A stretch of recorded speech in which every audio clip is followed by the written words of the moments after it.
All right, welcome to episode 1 of Reg Wars. I'm going to be chatting with some of the top online tournament players in the US, learn a bit about their background, their current plans, and anything else happening in the poker world. I'm excited to get started with this project, and if you enjoy it, so show some support. Today I'm joined by Schwibbs. Schwibbs, thank you for being the first guest. You're welcome. I'm super excited. This is an honor to be here. Yeah, of course. So for those who don't know Schwibbs, he is one of the, if not the top tournament player in Pennsylvania. He coaches many of the other rags and is an assistant coach at BBZ, which is kind of where I want to start this conversation because I've seen your name and your graph on BBZ's Instagram ads 1,000 times at this point. And like most players, you weren't crushing at the start. So I'm kind of curious into what got you into poker initially, and then what got you over the hump of being, okay, let's try to be profitable and actually crush these games. Yeah, it's definitely a great starting point, and I apologize for the million times Oh, you've I seen love the them. ad. It's funny, but yeah, I definitely started as I would say like it's hard to say because the sample sizes were small. But when I got into poker, I would guess I was a losing player. I did have some early success, but then like when COVID hit and I was playing in PA, I went on a pretty like long downswing. Now I wasn't really playing all that often. It's not like I'm playing full time volume, but I definitely struggled for the first. I'm trying to think how many years that would be. Like 3 to 4 years. I didn't really do much. Was just like spinning my wheels. It almost felt like. So it was definitely an interesting part of the journey. As far as like how I got into poker, it was really just home games with friends was the biggest thing, and watching main event coverage. They used to have Yeah. them on YouTube, I think. Were you So aware of Moneymaker like when you were that age, or was that kind of a bit past you? it definitely passed me, but it's funny because there was this one kid in middle school, I think, when I was in eighth grade. This kid, Alex, was obsessed with poker, and we would play not with money, but just with like random things, Yeah. like food items or something. And he was so into it, and I couldn't remember if that was like kind of because of that. I mean, that's still a good. I mean, 2003, I was like what 8 years old or something. So at this point, when I'm talking about middle school, it's probably more like 13. That's like 5 years or so past that point. I don't know why he was into poker. I never found out why. I'm not friends with him anymore. Um, but that part was definitely pretty interesting. And then I didn't pay attention to poker for a while until maybe like first year of college. Me and my buddies would just like when we were on breaks from the semester, we would just play at my one friend's house. That's how I got back into it. So Got I it. don't know Okay. where that kind of came from. It was just a random idea that the boys had. So So was then your introduction to online, was that kind of just when it became legalized in the regulated markets, or was that something that you were like trying to do in the unregulated markets, or what was that about? I never dipped my toes in unregulated poker, but it was funny because I think it was legal in NJ for a bit before I turned 21. But when I did turn 21, and this is like 2016, I saw, I think it was an ad. I don't know where I saw it, but I was like, whoa, you can play real money poker on Poker Stars in New Jersey. I just had no idea. So I deposited $10 and I played a $1 spin and go. And it was so funny. There's actually a hand history from this that like stuck with me to this day. I was playing in my basement with my friend, and like I just remember I had quads of some sort. I think I had like quad ten. I had pocket tens on like a 10-10 ace ace X board, and I was like, oh look at this. I know my opponent has an ace, and I know I win, and I know they're always going to call, so I'm just going to shove all in. And I thought I was brilliant. Obviously, it was just like a cooler. My friend was like, "Oh my god, this is so amazing! You can make money playing poker on your phone." Like It's the it was dream. really funny. Yeah. So that was how I got started, and like I didn't even know what MTTs were. I mean, I knew what like I knew the main event, but I just didn't even know there were tournaments online. I played spin and goes first, and I was like, oh, there's a tournament tab. Like this is where tournaments are. That was Got it. very early days, but yeah. Yeah. So fast forward a little bit, how did you discover tournaments, and then what made you want to like start to put in the work into tournaments? Yeah, I remember seeing. I think it was just when I saw that tournament tab. I saw they would run series, so like I saw NJ Coop, NJ Scoop, and I saw the main events and the prize pools were somewhat comparable to what they are now. Like I remember the main winners were winning like 30K for the main, something like that. And that was always my dream. I was just like, I want to win a main event line. Like, I don't know why, but that idea where you could buy it for $200 and cash for 30K or whatever it was, maybe it was $400 at the time. Um, but I was like, that's amazing. It's really funny though, looking back on it, because I was in college and I was like, I had no money. So I had no business playing any of these games, and occasionally I would try and like satellite into them or something. Yeah. That was really, I think that was where the drive had started, where I was like, okay, maybe there's something here where if you put in work and get better than other people, you can make money. But it took me a very, very long time to even get close to that point. Just a lot of trial and Yeah. error. And I do, one thing I will say is I do remember when I first got into poker, I like, it wasn't very obvious how to get better like it is today. Like, there's so Mhm. many training sites, so many tools, and it's almost like information overload today, honestly. But I remember trying to look for training sites and not really finding anything. And I was just pretty much a lone wolf for the first 4 years. Like, I didn't talk to poker. Like, my friends didn't really like it at that point anymore. When I started playing online. So for me, getting better was a very difficult road. I didn't really know what I was doing. So What type of studying were you doing? Was it like, obviously there was no GTO wizard, but there was yeah, Pio, but I'm assuming that's like a bit overwhelming for you. And I haven't even looked at Pio yet because it's too complicated. But and like GTO wizard does functionally the same thing at this point. yeah, But yeah, was it like certain courses? Was it like YouTube videos that are free? What kind of thing like were you studying with? yeah. It was mainly seeing what streamers were doing. Like, I got around the same time I started looking at Twitch, and I don't know how I even knew Twitch existed. But I saw they were using this product called ICMizer, which I don't use anymore today. But that one's kind of a, maybe I shouldn't say a dinosaur of today's study, but it's I not used it really for a used. bit, and then yeah, I used it for a bit, Yeah, and then slowly learned that you could have opening ranges short stacked, so became but obsolete. yeah, exactly. But I was just using that program to try and figure out, like, okay, like, can I profitably reshove pocket eights here? And like, I was just like looking at my own hands on playing online, and then just like trying to run what I thought were solves. Like you said, they're obviously pretty bad quality, but that was really, I was doing that and then like playing around with Equilab, just like, oh, how much equity does Jack 10 suited have on like 10-7 deuce against aces, like stupid stuff like that that doesn't actually help that much. It's I pretty just, helpful though. I mean, that was kind of my first introduction to studying was Equilab, just like setting up random drills and trying to guess equities. It was kind of fun just being like, all right, what's the equity versus this range? yeah, yeah, definitely. I'm with you on that. It was like I would set up a situation where like, oh, someone has a set and I have a combo draw. Like, how much equity do I have? Like the fun ones like that. There you Yeah. go. That's cool. So when you first started to put in volume, what kind of like how many tables were you playing? What kind of ABI were you playing? What was that like? Yeah, like I said, I was playing very low stakes tournaments, like 10. I remember even playing $20 tournaments and thinking like, because again, I was flat broke. I didn't really have money. Like, I was working odd jobs and stuff. But yeah, I was just playing fives, tens, 20s, and I was maybe playing two tables. Definitely not more than that on like this little laptop I had for college. It's pretty funny to see like what from that point to where I'm at today, where it's like, yeah, load up 8 to 10 tables, like firing tons of bullets on like this massive monitor. It's just such a different Yeah. environment than it was, which is funny. So how did that go ramping kind of that process up, right? Going from two tabling like $10 tournaments, $20 tournaments to, maybe, I don't know, four tabling like a $30 ABI or something. What kind of like process was that for you? Yeah, it was just a lot of trial and error. I think it's different for every person, but for me, it definitely took a while. It wasn't natural to, I guess, because I can't really multitask that well. So getting up to 4 tables, 5 tables, even I remember when six was like very overwhelming for me. Um, a lot other people, they just function way differently and they could just right off the bat load up like 8 and be fine. Yeah. I just really struggled with it, so it was very slow. There was a lot of like move up in stakes, get crushed at higher stakes, move back down, like go up to 6 tables, go back down to 4, and stuff like that.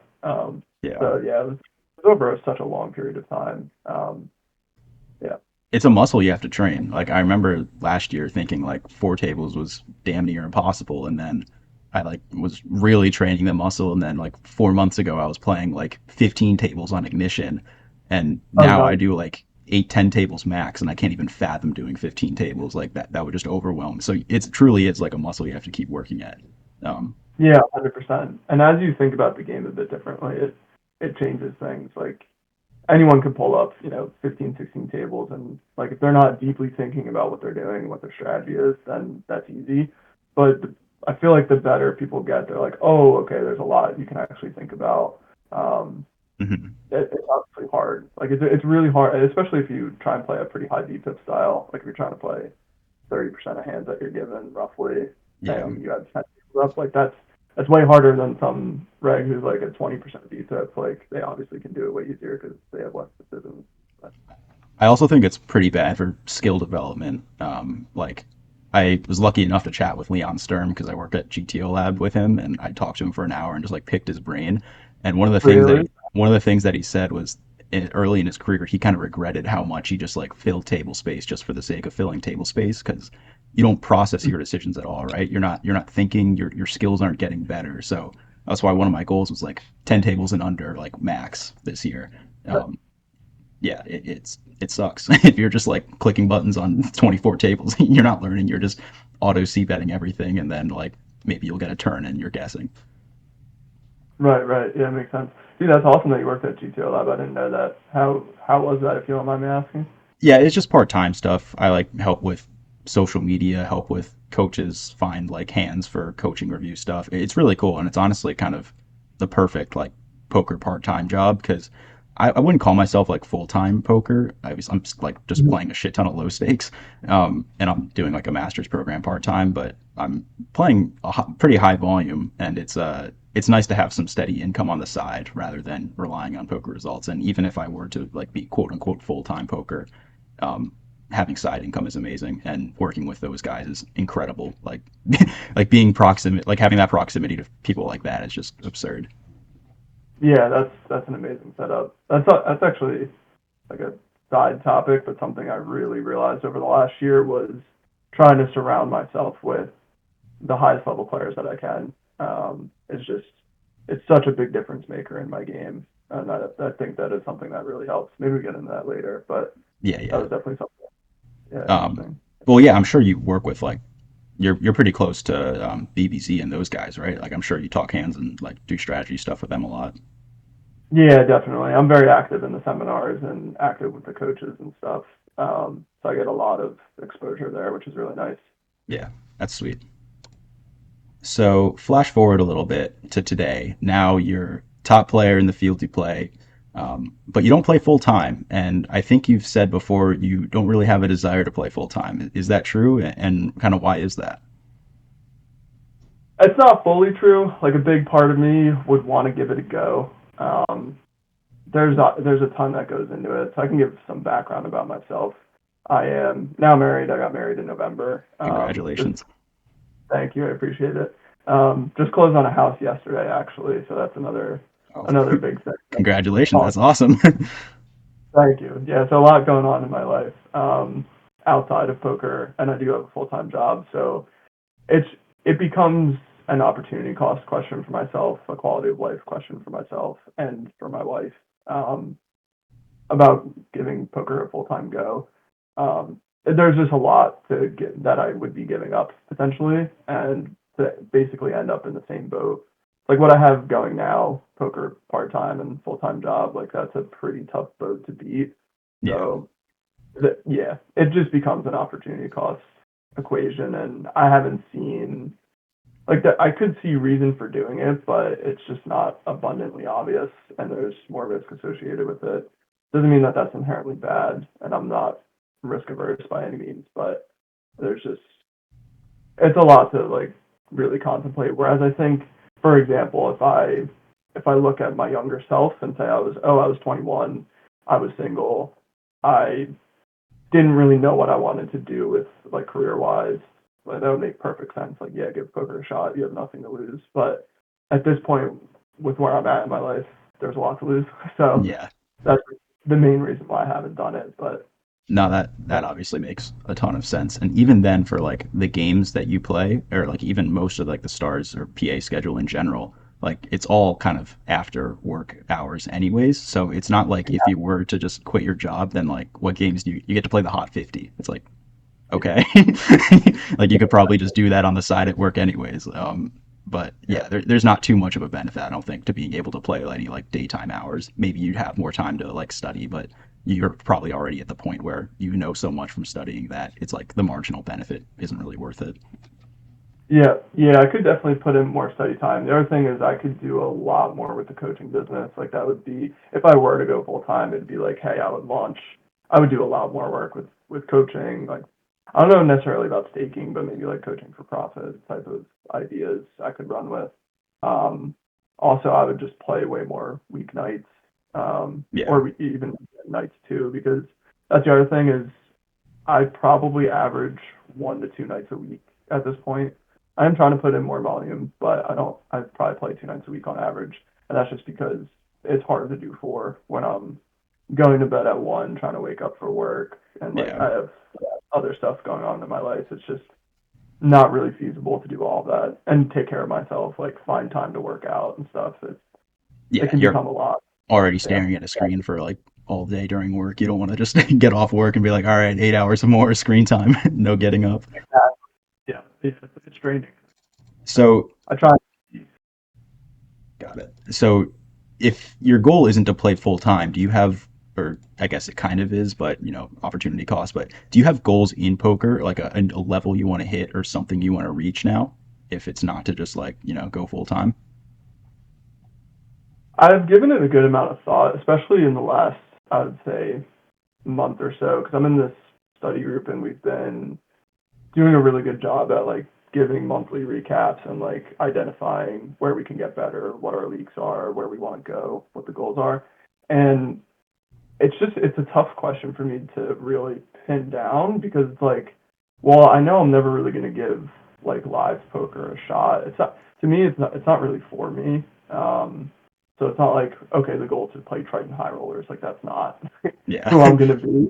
I already know that. And then as far as online goes, I mean, I'm like with where I'm at now, it's not like I'm going to go full time and try and play like full time ACR schedule. So really, as far as my goals go, is to be as good as I can in the market that I am, and then help as many people as I can through coaching, and that part to me is more rewarding. Like I get more human interaction. I get to see how people improve, see how they change, see them make more money than they were making before. That part to me is so rewarding and something that means a lot to me. Um, so I would say that's where most of my goals lie, is just trying to be the best coach I can be, the best player I can be. Um, It's but cool. it's not like I have, yeah, I want to get to this stake level. Like to Yeah. me, that's not really, You're already at the yeah. top in PA. There's like not much more you can go higher. Like there's only so many 1Ks plus that run. Um, Yeah, I do appreciate it. I will say, as far as like 500s and 1Ks go, I haven't historically done them well on them, and I am trying to be a little smarter with my game selection there. Because the games, not that they're crazy tough or anything, but they are definitely noticeably tougher than say a 250 or 215. Um, and like maybe that would be a goal for me to say get to a point where it's like, okay, I know I'm the best player in this or one of the best players in this 1K field in PA. Like maybe that's a pretty good goal for me to strive for now because I know I'm not there. Like there are definitely a handful of guys who are way better than me. So maybe that's like a short term like goal for the say like next year or so. But as far as like long term goals in poker, say 5 years, 10 years, it's hard to really yeah. hard for me to say. I'd say the biggest Landscape thing is I just landscape could sorry, go ahead. entirely change because the merger Yeah, might it might just get insanely higher guarantees and variance. right. Yeah, exactly. And yeah, goals can change along with it. Say the merge happens, more states open up, and the landscape looks so different, Yeah. both on a playing side for me and a business side with coaching. And there's more stuff I could do there. Like that, maybe that changes. Going back to your question about full time, like maybe that's an opportunity that opens up. But for right now, I just want to keep this boat moving, like the boat that Hmm. I'm currently in. Keep doing it for as long as I can do it and see what happens. Great.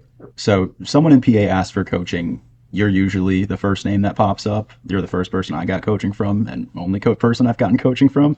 Um, what made you want to get into coaching? Yeah, I that's a great question, and I was actually thinking about it recently because I think I did it.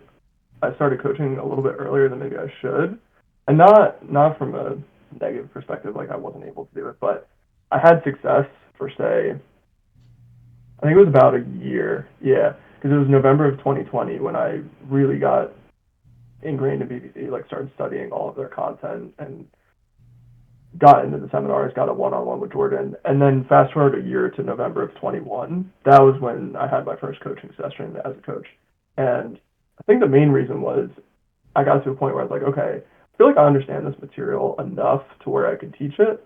I think that if I can teach it, it'll also help me develop, which was so true. If you know something to the point where you can teach it and teach it effectively, that's a big deal. That means that you really know what you're doing.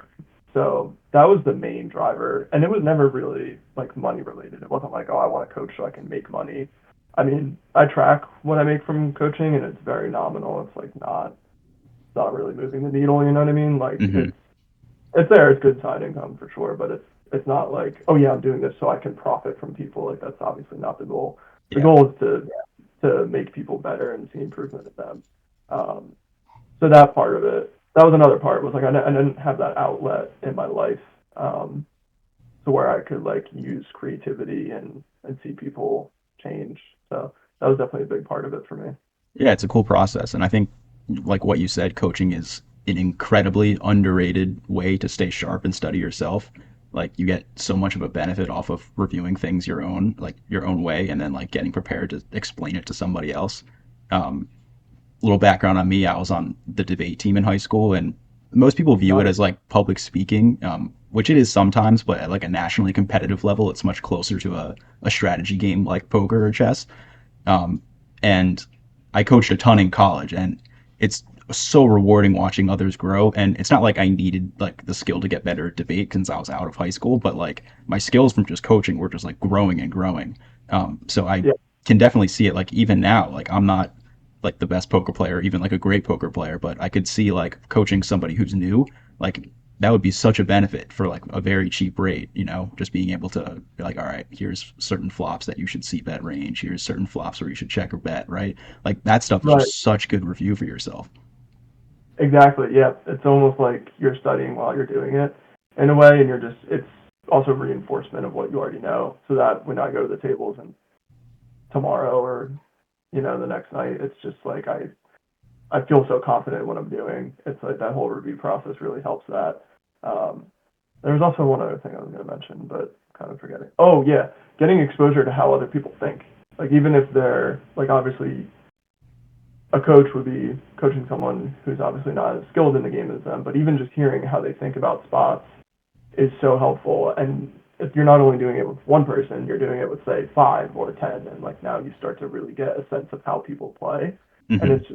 that was a big light bulb moment for me pretty early on when I started doing it, the coaching. I was like, okay, I'm Yeah. getting exposure to everybody's thought process. That's a pretty powerful tool to have in this game. Yeah. I'm sure you have immense amounts of knowledge for all the database reviews that you do of everyone in Pennsylvania. You just know how everyone plays. Yeah, it does get pretty repetitive because this is also the other thing that I was going to mention was humans are creatures of habit. It's really hard to change what people do. Even if people think that they're studying getting better, if you look at a set of hands that they played last year versus this year, if they haven't put serious work into changing their strategy, it's going to be the same. Like they might think that they changed, but they didn't. And a lot of humans when they come into poker they play pretty similarly. So a lot of the things I see for one person in PA, I'm seeing for everybody. So that part of it, to be honest, is pretty. It has gotten pretty repetitive for me. Um, so I'm trying to spice it up and like look at more things as far as my coaching goes. Um, but when you first start out with someone, it's like, hey, we need to fix pre-flop. Here are all your pre-flop weeks. Like Yeah. that part is very repetitive, but Yeah. it's still good. I'm sure. Yeah. Um, so TSR was before my time in poker.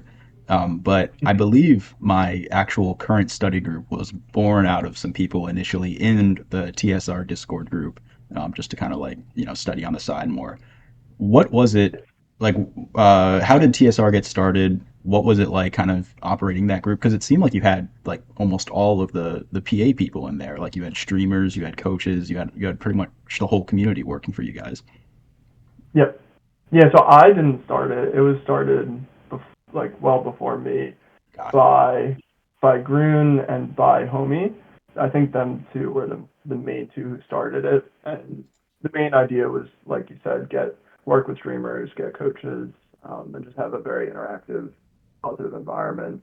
They could probably speak to it a bit more than I could, but my role was when they did ask me to join, my role was just to be a coach, be active, help people out. So that was mainly all I was doing, for the most part. Yep. Got it. Okay. Yeah, I mean, it seems like pretty optimal. Like, if I was playing poker back then, I definitely would have been a part of that. Yeah, it was funny. It was like I felt like half of the PA Discord was in TSR Discord. It was like I mean, Pretty big overlap, I'm assuming. So you're obviously still studying a ton today. What are the main ways that you study today? Is it like GTO wizard work? Do you review certain streams or look at cards up replays or study with other PA regs? What's that kind of like? yeah, I do most of those things. I don't study too much with PA regs. I never really had like there are a handful of guys who we've done some HH reviews with. I've never, I haven't done that too much, but the main way I've been studying recently, which I've been loving, has been with the GTO Wizard Trainer, and I've used it so much before in the past. But what I've started doing was multi-tabling it for spots and just creating a more stressful environment for myself, more stressful than playing. So, for example, like one would be two tabling blind v blind situations. That's really hard. Yeah, Like give yourself a time bank, like or four tabling like single raise pot in position versus big blinds. Also, drilling flop only is really good because you can hammer through so many flops, and once you fix that street, it makes turn the river a lot clearer of what to do. And it's almost like you're automating a decision earlier in the tree, so you don't have to think about it, which I'm very big on. But that's the main way I've been studying, and it's really good to play a set of hands. It depends on what spot I'm doing, but say I play 50 hands, and it's like, okay, I have all this content now to study, and while I'm playing, I like hide the results thing. You can do that, so I don't know how I'm doing. It's not biasing like how I feel or my actions or anything like that. Play a set of hands, look at all the mistakes. It's very, I don't know what the word is, but it's almost like laying it all out there. It's just like this is my game. This is what's great with it. This is what's wrong with it. This is what to fix. It's just very humbling, I guess, would be a good way of doing it.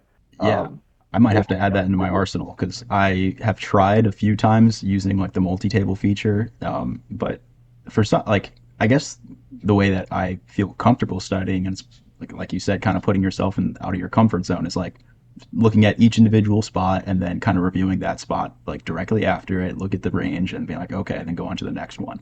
But I feel like that kind of quickly leaves my brain after I go on to the next one. So I think doing it kind of in batches where you don't look at anything and then just review it afterwards, that's pretty smart. yeah. And what I do after too is I try and take notes about what the biggest takeaways are. Like summarize, hey, I made in a set of 50 hands, I made five. Like they call them either I forget what it is.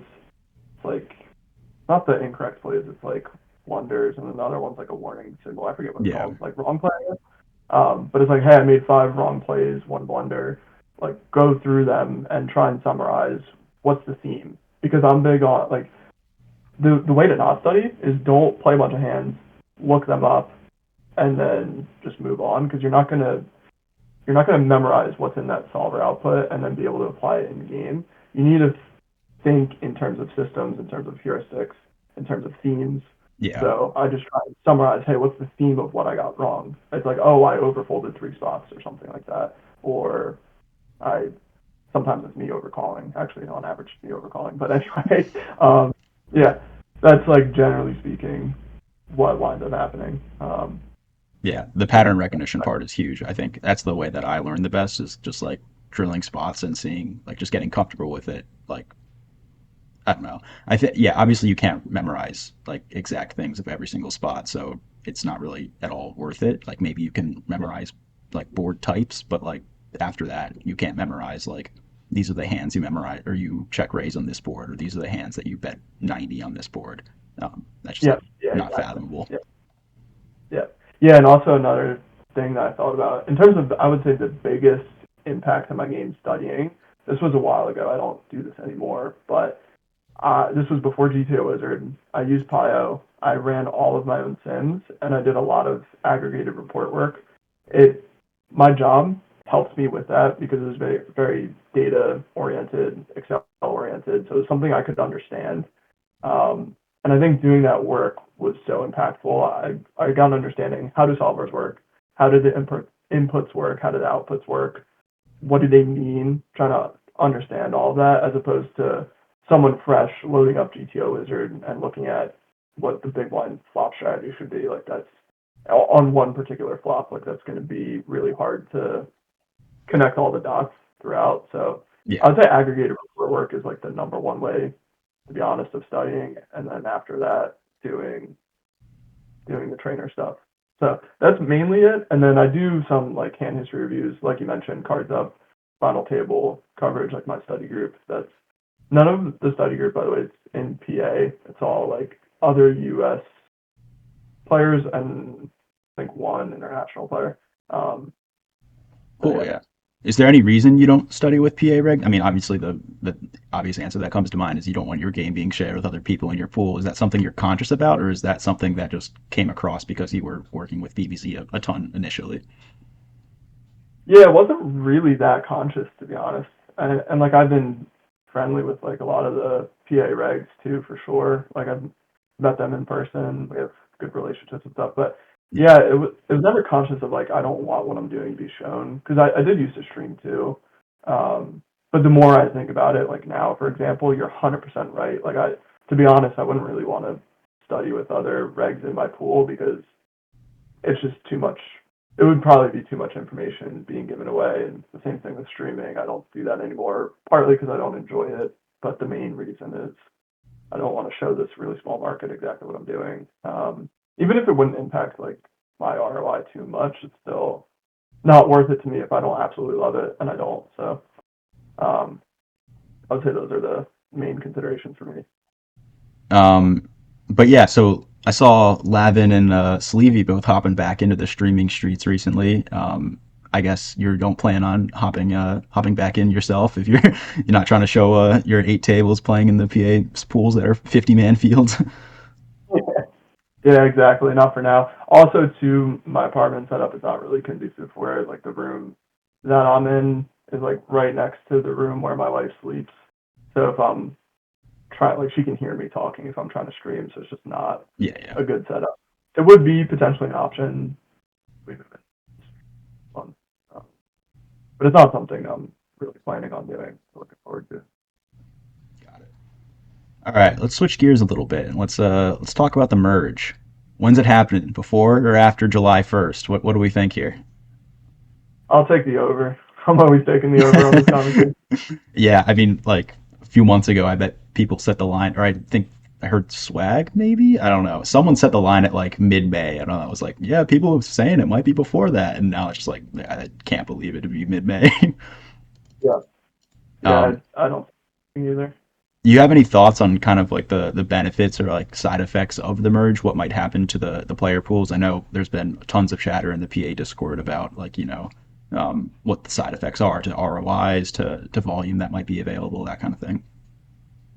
Yeah, for sure. I think the impact will be super positive. It'll be great for the poker playing environment for sure. It's not going to be negative.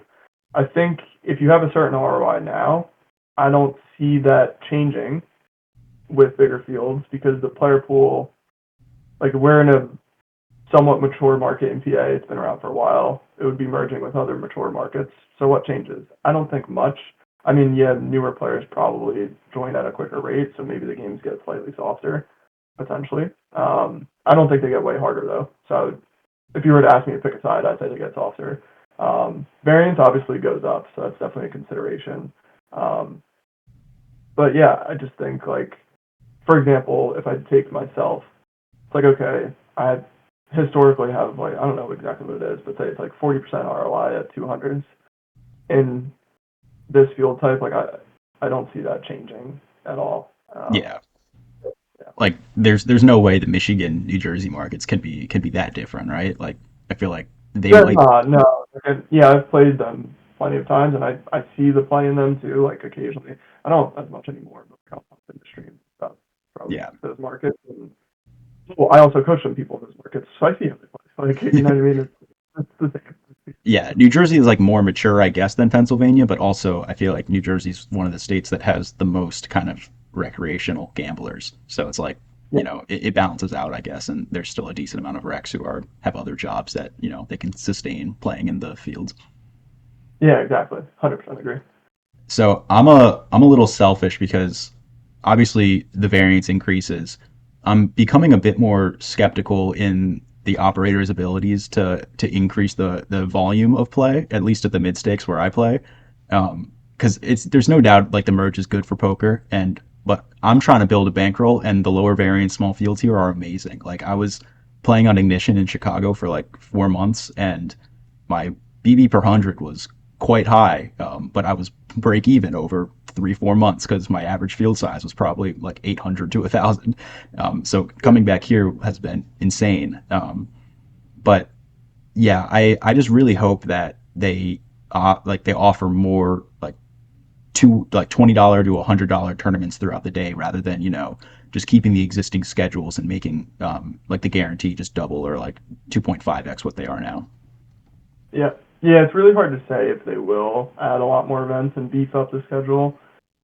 I have no view or opinion on how that would go down. I would hope it would. But yeah, to your point, I've done work on this too with Progop and Sharkscope results, more like data oriented work here. The best spot to be is to have the highest ROI in the smallest field. It's from a business perspective, that's the best way to go. Yeah. In my opinion. But I mean, people have other opinions, but that's from what I've seen, definitely the best spot to be as far as poker goes. I think there's some cool bankroll considerations that people may not like necessarily take into account. I remember GTO Wizard posted this graphic like a few months ago, using like the prime dope variance calculators, kind of comparing ROIs in certain fields, what bankrolls you need. And Yep. one thing that stood out to me is if you have like a 20% ROI in a 50-man field, you only need roughly like 50 buy-ins to have like a 5% risk of ruin. But if it's a 20% ROI in a 200-man field, you need 150 buy-ins. So like your bankroll like functionally has to triple in order to withstand the variance. So I'm curious how much people will actually take into account like their bankroll compared to the tournaments that they're firing, right? Like will they continue to fire, like 200s plus in Pennsylvania, but after the merge happens, like I don't know, like the variance might increase a shit ton and people might not necessarily adjust what stakes they play. Yeah, I would assume most people would not adjust. Yeah, and this goes back to what I said earlier. Humans are just creatures of habit. So if someone's been playing 200s and they don't think the fields are that different, they'll just keep playing 200s. And if they currently don't have that high, but that's the biggest thing is the ROI is really because I've seen what you mentioned from GTO Wizard, and I modeled like the same thing myself. And really, what I've seen is when you get to a certain point with ROI, field size starts to matter less. Still matters a ton, but say you're a 10% ROI winner, 15, 20 even, and 20 is quite competitive, right? If you're below 20%, it matters so much the field size in terms of variance. So if someone's been playing 200s and they have a 10% ROI in PA, they're not going to keep playing 200s when the field's triple. Good luck. Like that's Yeah. going to be rough. Yeah. Is it what percent does it normally start to become less of a factor? Like is it like 30 like 30, 35%? Yeah, the ballpark in my head is around 30%. Where like at that point you're winning at such a good clip, you're cashing like enough of the time where like it the field size does increase how much bankroll you need, but it's the magnitude is a lot less. Yeah, yeah. Got it. So It's cool. Do you have any thoughts on which operator might take the lead in a post-merge world? Poker Stars because I run the best on Poker Stars. So There you go. no, I'm not quite sure on that. I mean, I feel like a lot of that is just down to the name that the operators already have. So like the first two that come to mind would be PokerStars and WSOP. Um, I love BetMGM. It's awesome. Like they have a great product. I just and I, this is me. This is not really based on any knowledge, but I just would feel like operators like them or Bet Rivers or any of the other ones would struggle to pass the ones that have bigger names. But that's not really based on anything. Yeah. I think it's pretty easy to kind of default Poker Stars because they probably have the most volume out of all of them. But I Yeah, mean, most volume software. Yeah, yeah, Dave seems to be pretty on top of things at MGM, and they kind of have the huge like sports betting casino wing to support like marketing for it, and so I think BetMGM has done well in like the New Jersey Michigan combined pool already. So maybe they take even more initiative after PA joins. that would be awesome. And yeah, I agree. They have a great team. Dave is definitely awesome. And like I said, I do love their product. And they definitely have, like you said, they have that sports betting side, which I feel like I see. I will say, I feel like I see a higher percentage of, I don't know what the right word to use is. Really high VPIP players, like guys who just come in and play half their hands, um, in on BetMGM relative to the other two sites that I primarily play on. Um, it's Yeah, and I think that's from sports betting would be my guess, but yeah, I've definitely seen some of those guys in the C note, but you couldn't even imagine the people that are playing like the $25 on BetMGM. It's like they'll call like 9-8 offsuit to like a 15 big blind jam like every single time. It's quite funny. Like I just start jamming like 20-25 bigs effective because that would just get called by anything. that's amazing. That honestly feels.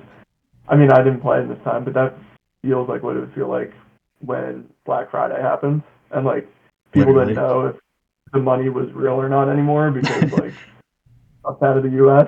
Like I heard the games there were just insane, and people were doing whatever they wanted because it felt like monopoly money. But Yeah. Interesting for you to say with WSOP. I mean, it obviously can't get worse based on how much they care about Pennsylvania right now. But it is interesting to see what might happen after a merge because if everything starts to become combined, because they're already combined with like Nevada, New Jersey, and Michigan, like if they're all under one, they could take serious initiative and really pump stuff up. But who knows what will happen? yeah, we'll have to see if they put together a team. Feels like they don't have one at this point, but In PA, definitely don't have a team. But I don't know how much they're working in the other markets. Um, So you mentioned live poker earlier. You don't really have a desire to kind of shift over to playing a high volume live. Um, are you going to play any WSOP? Do you make those trips at all throughout the years? yep, I've made a couple. I think at this point I've made two or maybe three. Um, but I say definitely. I'm very likely to go this year, and then after this year, maybe not for a bit. The main reason would be because we are going to start trying to have kids, and if that does happen, there's no shot you'll see me in Yeah. Vegas. Um, but it feels like this summer is one of the last summers I would. It would be a very good opportunity for me. I might not get it as often again, so I think I'll go out for the main. I don't think I'll be out there for longer than a week though, so it'll just Yeah. be around the maybe play a side event or two. Yeah, that's cool. Are you playing Parks this week or next week? No, so this week my fiance will be going to, or I say fiance, my wife will be going Good save. to Cabo for a bachelorette trip. It's my sister's, and then my sister's fiance, he's doing Costa Rica next weekend.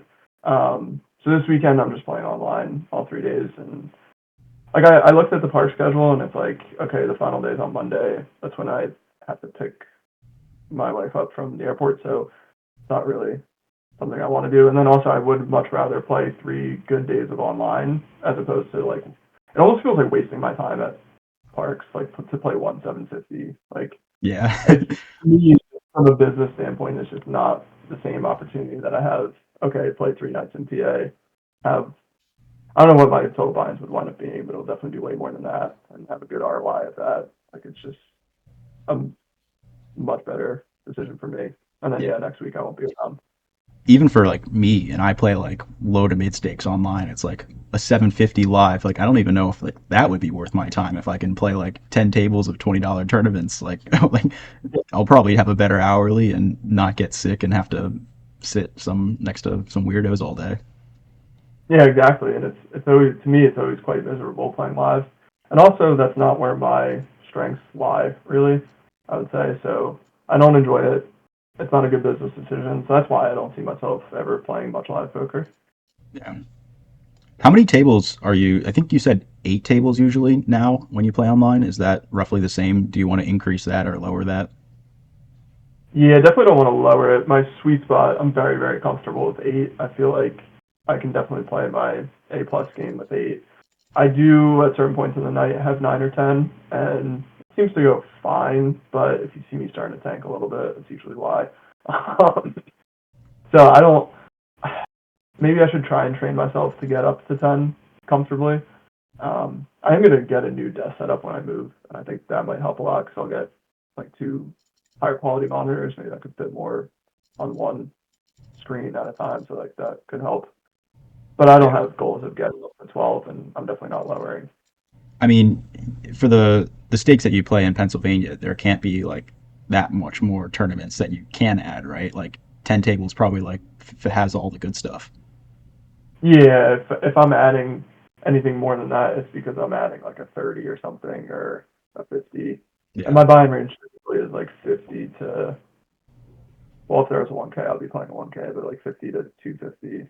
Yeah. And yeah, Very cool. Do you have any routines before and after a session that you like to do, either before playing or to wind down?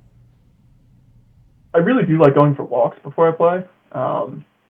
Now, have I done that very consistently this year? No, but it's something I've been trying to get better with, just because I feel like I can clear my head, and it feels like a very good separation from my work day, and then like then start playing. It's also a good separation where like I have my work day, and then I have time to like either cook dinner or do the dishes, whichever one it is. Like have that time with my wife, and then go for a walk, and then play something like that. Outside of that, I don't like studying right before I play. I'm not a fan. Even just like little warm up drills, I personally don't like. Doesn't mean that it wouldn't work for someone else.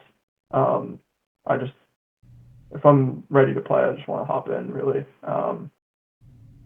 So and then as far as at the end of the day, when I'm done playing, it's really just stare at my phone and then fall asleep, which is not a great routine. Um, I've experimented with better cooldown routines. I've worked with the mental game coach at BBD a little bit. I should probably keep up with those a little bit more, but I just find myself like pretty tired after, and that's usually how I wind down. I just like lay in bed and then fall asleep. Yeah. Um, Agreed. nothing, I think the nothing. walks are amazing before sessions. I've been doing that like even in the winter, and Yum Dubs actually lives nearby me, and I've been Oh, trying to get him to go on walks in the winter with me, but he's afraid of the cold. Um, that's really funny. Yeah, but it honestly helps even if like on a Sunday it's like 30 degrees out. You just like walk outside for 30 minutes, and it kind of wakes you up and kind of gets you ready to play. So I love yeah, that. yeah. I did it in the winter, and it like in January and first half of first half of February, and like you said, that cold air is so refreshing. I don't love it, but once it's done, it feels good. Yeah, you can bundle up a bit. Yeah. Um, do you have anything you do on your 5 minute breaks, or is that mostly just kind of like refill water and whatnot? Mainly that. Oftentimes, just talk to my wife. She'll just be hanging out in the other room, and then a lot of times I'll try and do something small that I've been trying to get better at. So for example, like I've been trying to increase my core strength, so I'll just do like little core exercises. Um, but it's just like little stuff. Yeah, I'm not sure if you've seen like Pad's Instagram stories, but for a bit he'll like during scoop he'll show what he does in between the breaks, and he has this whole routine where he talks to himself in the mirror for like a minute, like about the last 1 hour of play, does some like high intensity interval training for like 2 minutes. He has it like all planned out. I'm like, I don't know how you could do that. Like I just like refill my water, go to the bathroom, like, and then go back up. But I think exercising in between is definitely a good idea. Like if you're not getting up on your breaks, like that's 100% a leak. You just gotta like stretch and move around. Yeah, 100%. I definitely make it a point to get up. because there are some times where I don't get up and I'm like, wow, this is not healthy for me. Um, and especially as it gets later into the night and when the decisions matter more, and say I'm on a bigger final table, like just keeping the blood flowing in between breaks is so helpful. It just keeps me fresh. Yeah, completely agree. Um, I guess to close it off, have you? What's your favorite tournament run that you've had? I know on Twitch you have the highlights of your WSOP wins there. Those were super cool to watch. Kind of 3 years ago. Do you ever like rewatch those, or I'm assuming is that one of your favorite wins that you've had? Yeah, I never rewatched those, but I do remember the one. Well, it's snowing out. Sorry, those. I didn't expect that. I do remember the one ring event that I won. It was for like 16K or so, and I think that was the first one I won because I finished twice, two times before. I finished second two times before that, and that was to me heartbreaking because I just wanted to win a ring. I was like, oh, I got so close, and I just didn't seal the deal. And then on this one, I'm streaming, and I got rated by Tabs, and it was just nuts. And I was like, this doesn't feel real. I That's never sweet. rewatch it, but that one definitely sticks in my mind. This the biggest one I think of though is this goes back to our conversation in the beginning was when I finally won a coupe main. I won the PA coupe main in 23. Um, Not only was that my biggest score, but it was just a dream of mine where I was like, I want to win one of these big series main events. And that was the first like real big one that I had won. So that one I remember vividly. That was probably the one that I think about if you ask me. Yep. Yeah. I mean, you've been on a heater recently too. You've taken down a Yeah. Sunday special and then one of the high rollers, right? Like a 500. Yep. Yeah. Exactly. That was pretty insane. Also, this is the funny thing with poker is like even like in the heater that I'm in now, there are spots I think about where I'm like, wow, I could have performed so much better. Like I made two 1K final tables, and one of them I came in one of nine, and I finished like sixth. Like it doesn't hurt as bad when I'm running well and other stuff, but at the highest buy-in level and like the biggest final table I make this year, that part of it was somewhat disappointing. I mean, I got over it in 10 minutes maybe, but um, yeah, recently's been a crazy heater, and I hope it keeps going, but I'm sure it probably won't. So Yeah, I mean, never fun to break or like if you have a good lead and never fun to break the top of your buy-in range. So I can definitely yeah. understand that. I guess something kind of picking back off of that. I mean, you've been running pretty good recently, but how do you mentally recover from kind of just a session where you brick everything? Is there something you do the next day, or how do you like mentally sit with that? Yeah, I mainly focus on working hard at my game, and I feel like that helps me get through it. Those periods of downswings, and also the other biggest thing is I really just think about the other aspects of my life. And I'm like, hey, poker, there's gonna be times where it goes well and it doesn't go well, and I can take those swings, I can take the punches, but I know that in the other areas of my life, I am winning, and I'm very, very content with it. So regardless of how bad a poker session goes, it can never really impact me mentally too much outside of poker. So that's something that helps a ton. So Pretty healthy way to deal yeah, with it. You can just kind of yeah, forget it for a day or whatnot, and then get back to work the next day. yeah, yeah. I would say as far as like technical poker goes, the main way I get through it is just studying, whether it's by myself or with friends. It's just like, hey, I know I didn't do great yesterday or the day before, but I'm getting a little bit better each day, and I may not do great tonight, but hopefully it's not as bad as last night. Like, and it's not just a hope thing. It's like, hey, I'm putting in the work to make sure that that's not the case, right? I'm at least getting better technically, so Yeah, it helps me. knowing the only way to overcome variance or like lessen the variance is to increase your edge, right? So it's like, yeah, that's what you should do Yeah. if you're experiencing some crazy variance. Yep. Yeah. Just increase your edge and play through it. That's really the name of the game. Cool. Well, thank you for sharing all of your knowledge and wisdom with us, and I appreciate you being our first podcast guest. Of course, man. I had a great time, and I really, like I said, it's an honor for me to be here. So thank you for having me on. Of course, if any of you guys watching enjoyed it, make sure to show some support, and I'll keep these going.